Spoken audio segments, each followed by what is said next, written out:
गांव के बाहरी हिस्से में घने जंगल के किनारे एक मासूम और सुंदर लड़की पारुल अपने माता पिता के गुजर जाने के बाद अकेली रह गई थी। गांव वाले उसे दुर्भाग्य की छाया मानते थे, जिससे वह अलग थलग पड़ गई थी। उसका एकमात्र सच्चा साथी था सुल्तान, एक बड़ा काला कुत्ता जो रहस्यमय रूप से जंगल से आया था और पारुल की रक्षा करता था। पारुल उससे बातें करती, अपने दिल की बातें साझा करती, और सुल्तान हमेशा उसकी आंखों में विश्वास और समझ का सागर लिए उसकी रक्षा करता।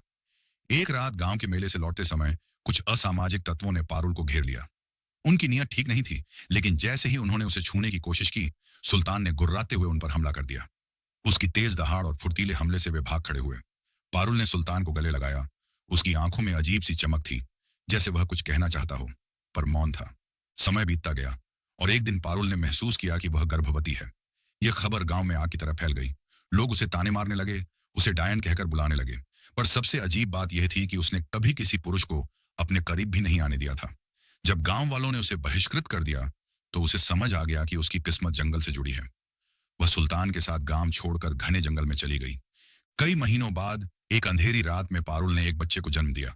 वह बिल्कुल साधारण इंसान की तरह था, लेकिन उसकी आंखें वे बिल्कुल सुल्तान की तरह चमकदार और रहस्यमयी थीं।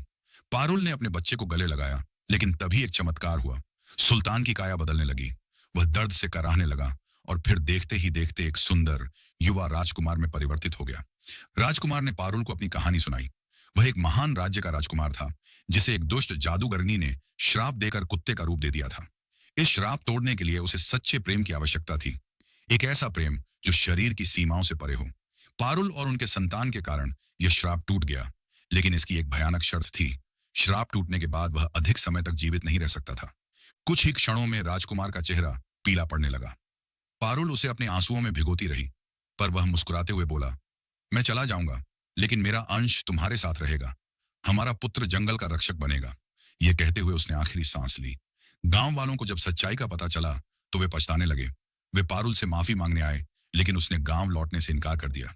वह अपने पुत्र के साथ जंगल में ही रही, उसे पाल पोसकर बड़ा किया।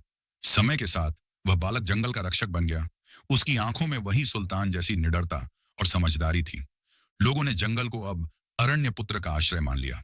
पारुल की कहानी भले ही दर्द भरी थी, लेकिन उसने साबित कर दिया कि प्रेम सीमाओं से परे होता है। चाहे वह मनुष्य का हो या पशु का, आत्मा का बंधन कभी नहीं टूटता।